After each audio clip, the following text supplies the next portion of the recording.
Il y a bien longtemps et très loin d'ici, dans un monde enchanté, au-delà des mers, vivaient des rois et des reines, des princes et des princesses, de bonnes fées et de méchantes sorcières, de féroces géants et de gentils nains.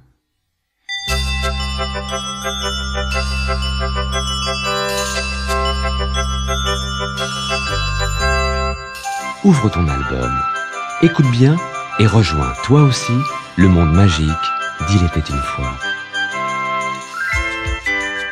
Dès que tu entends, tourne la page.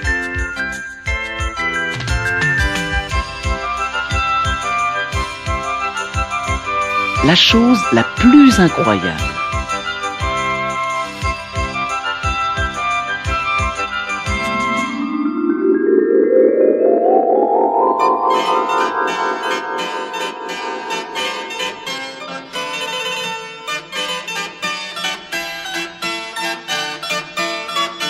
Il était une fois, dans un pays lointain appelé la Slavonie, un roi et une reine qui avaient une fille en âge de se marier. Ils décidèrent que seul un homme capable de leur montrer la chose la plus incroyable serait digne d'épouser la princesse et de recevoir en dot la moitié du royaume. Les hommes vinrent par centaines de tous les coins du royaume pour courir leur chance. L'un fit des acrobaties, un autre but 150 verres de bière, et un autre encore avala 50 poulets. Mais aucun de ces exploits n'intéressa le roi. Ils l'ennuyèrent même tellement qu'il faillit s'endormir. Or, au moment où il allait s'assoupir, un jeune homme se présenta en disant « Sire, j'ai l'honneur de vous présenter la chose la plus incroyable du monde. Voici, Majesté, l'horloge la plus sensationnelle de tous les temps. Attendez qu'elle sonne l'heure et regardez, vous n'en croirez pas vos yeux. » Effectivement, lorsque l'horloge sonne à midi, des personnages gais et joyeux en sortirent. « Je n'ai jamais vu une chose pareille !» s'exclama le roi enthousiasmé. « Ceci est bien le spectacle le plus incroyable auquel il m'ait été donné d'assister. »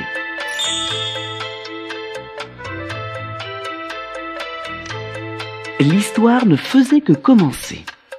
Lorsque l'horloge sonna 1 heure, un vieillard vêtu d'une longue robe apparut. Dans sa main gauche, il tenait une tablette en pierre sur laquelle il se mit à écrire avec un burin. Et savez-vous ce qu'il écrivit?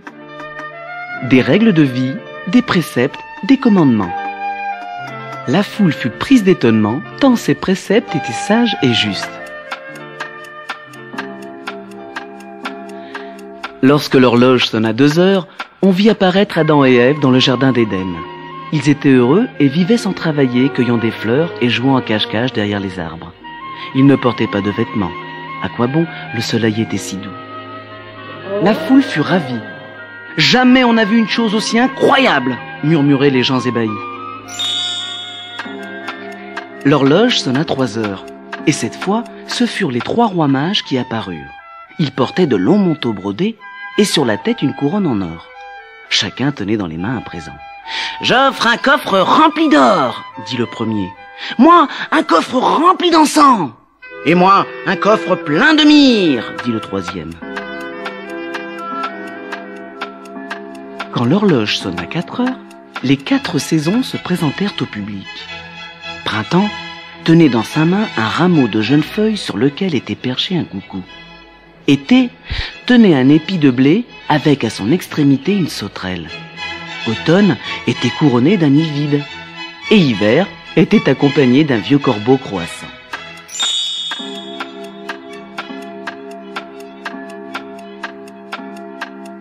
L'horloge sonna 5 heures, et les 5 sens firent leur apparition.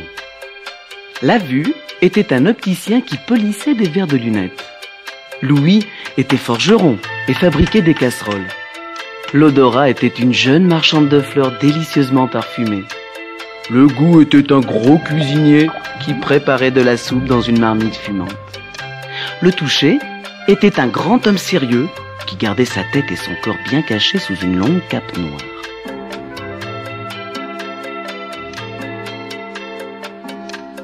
À 6 heures pile, les spectateurs virent apparaître 2 joueurs assis à une table et jouant au dé. « J'ai gagné !» criait le premier qui venait de jouer 2-6.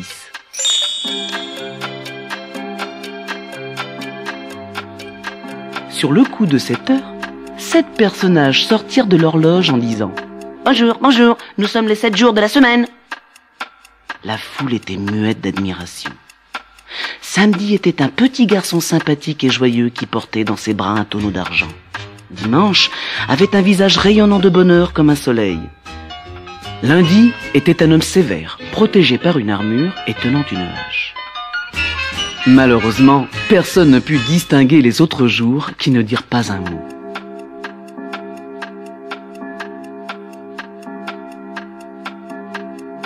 L'horloge sonna 8 heures. 8 moines sortirent en chantant. « Nous sommes les 8 moines incroyables. Nous remplissons vos cœurs de chansons bien aimables. » Ils chantèrent 8 chansons et les spectateurs applaudirent à chaque fois de plus en plus fort.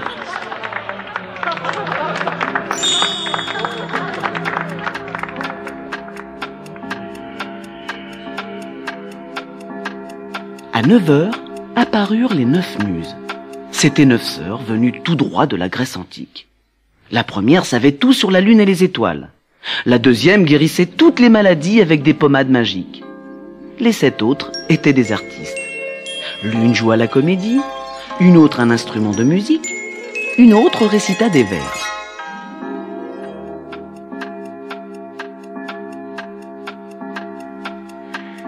« 10 heures sonnèrent et on aperçut de nouveau le vieillard avec sa tablette en pierre. « C'est Moïse et les 10 commandements !» cria un petit garçon dans la foule. Tout le monde fut très impressionné.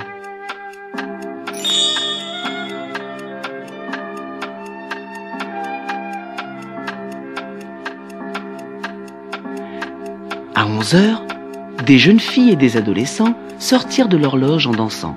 Ils comptèrent jusqu'à 11 et, au chiffre 11, chaque garçon choisit une cavalière pour danser.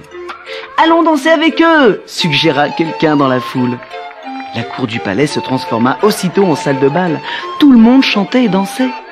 Quelle soirée incroyable! À minuit moins 5, chacun arrêta de danser pour regarder l'horloge. Un grand silence s'établit. Lorsqu'elle sonna minuit, le gardien de la nuit apparut sur la scène. Malgré l'énorme matraque qu'il portait pour éloigner les fantômes, il n'avait pas l'air très rassuré. Au bout d'un moment, il respira profondément et se mit à chanter une berceuse. Lorsqu'il eut terminé, des roses sortirent du sol et se transformèrent en têtes d'ange. « Incroyable !» s'exclama la foule frappée de stupeur. Maintenant, retourne la cassette.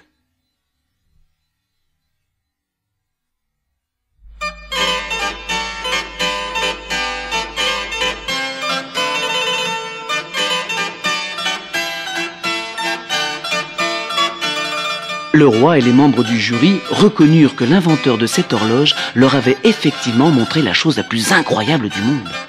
De toute évidence, il avait mérité la main de la jolie princesse et la moitié du royaume. Le roi organisa une grande fête en l'honneur du jeune inventeur qui sentit battre son cœur quand la princesse lui sourit. « Mon ami, dit le roi, vous venez de réaliser un grand exploit en nous montrant cette incroyable horloge. Quant à moi, je tiendrai parole. Voici ma fille, je vous la donne, avec la moitié de mon royaume. »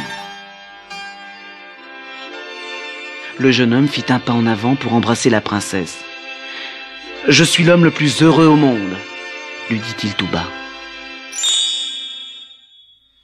C'est alors que subitement un homme maigre et répugnant surgit sur la scène en hurlant. « Silence! Taisez-vous! C'est moi qui vais faire la chose la plus incroyable !» Et saisissant une hache, il brisa l'horloge en 1000 morceaux. Le verre, les ressorts et les aiguilles volèrent en éclats. « s'exclama le méchant homme en riant à gorge déployée. « Je vous avais prévenu que j'allais faire la chose la plus incroyable !» Mécréant, comment avez-vous osé? S'écria le roi désespéré. Vous avez détruit l'œuvre extraordinaire de ce jeune homme. Les membres du jury furent pourtant obligés de reconnaître que cet acte était la chose la plus incroyable que l'on ait pu imaginer. C'est affreux ce que cet homme a fait, mais nous devons avouer qu'on s'y attendait pas et que c'est inimaginable. Bref, en un mot, incroyable. bégaya le conseiller du roi. Et se tournant vers le mécréant, « Monsieur, vous êtes le gagnant. La princesse sera donc votre femme, bien que vous ne sembliez pas le mari idéal. » La princesse eut les larmes aux yeux, mais une fille de roi ne revient pas sur sa parole donnée, et le cœur lourd, elle consentit au mariage.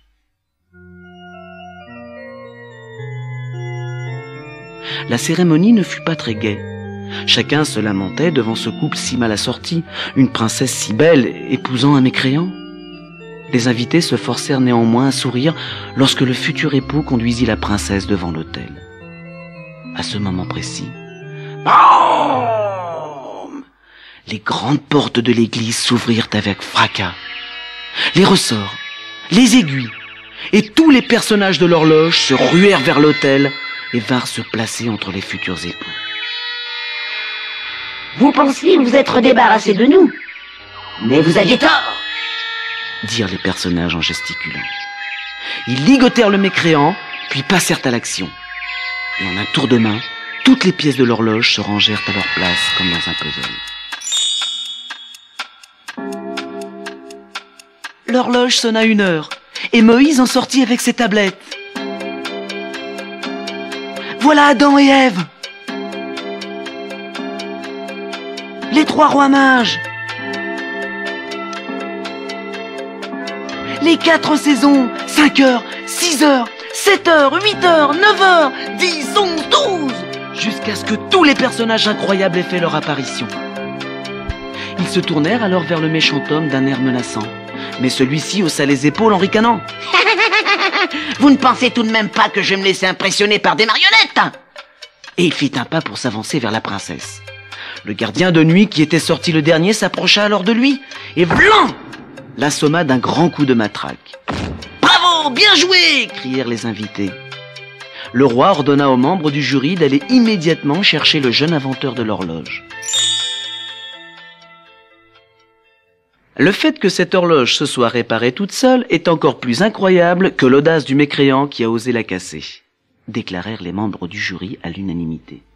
C'est donc le jeune inventeur qui épousera la princesse et recevra la moitié du royaume. Quelqu'un pourrait-il se charger d'emmener ce mécréant à l'hôpital? Demanda la reine. Regardez l'énorme bosse qui est en train de lui pousser sur le nez. On emmena le blessé et quelques instants plus tard, le jeune inventeur de l'horloge fit son entrée sous les applaudissements de tous les invités. Il prit la princesse dans ses bras et la foule cria de joie. Il n'y avait plus de méchants, ni de jaloux, ni de mécréants. Les enfants, les vieillards, les pauvres et les riches, tout le monde était content. En fin de compte, c'est peut-être cela la chose la plus incroyable.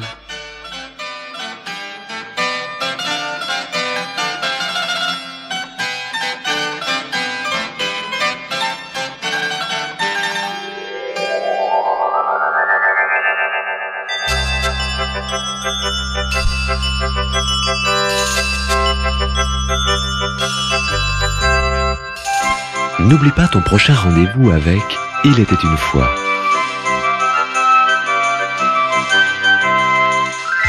Tu découvriras l'histoire extraordinaire de la petite fille aux allumettes